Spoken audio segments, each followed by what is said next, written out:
Hello' everyone, মই বিদ্যুৎ।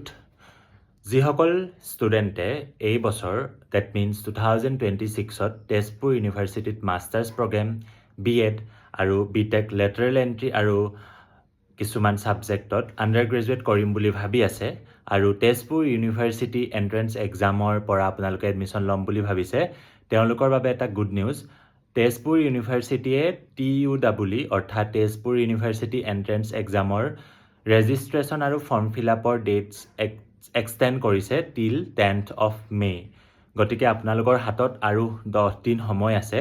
যিসকল ষ্টুডেণ্টে বৰ্তমানেও ফৰ্ম ফিল আপ কৰা নাই, আপোনালোকে এই 10 দিনৰ ভিতৰত ফৰ্ম ফিল আপবিলাক কৰি ল'ব আৰু ইয়াৰ পাছত হয়তো এক্সটেণ্ড নকৰিবও পাৰে। গতিকে এই 10 দিনৰ ভিতৰত আপোনালোকে সোনকালে ফৰ্ম ফিল আপবিলাক কৰি লওক আৰু যদি কিবা কুৱেৰিজ আছে আপোনালোকৰ জানিবৰ বাবে মোক কমেণ্টত বা ইনষ্টাগ্ৰাম বা ফেচবুকত মেছেজ কৰিব পাৰে। যিমান পাৰোঁ মই হেল্প কৰিবলৈ চেষ্টা কৰিম।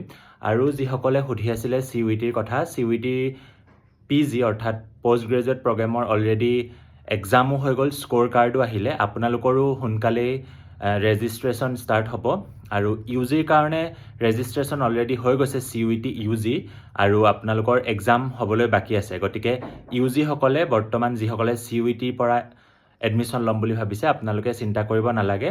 মাত্ৰ CUET PGৰ এক্সাম হৈছে, UGৰ হোৱা নাই আৰু সোনকালে PGখিনিৰো ৰেজিষ্ট্ৰেশ্যন অ'পেন হ'ব। কিন্তু TUEE যিসকলে দিবলৈ ৰৈ আছে বা CUET PGত ভাল স্ক'ৰ অহা নাই, আপোনালোকৰ হাতত আৰু সময় আছে 10 দিন। গতিকে এই 10 দিন আপোনালোকে ফৰ্ম ফিল আপ কৰি ল'ব। Thank U.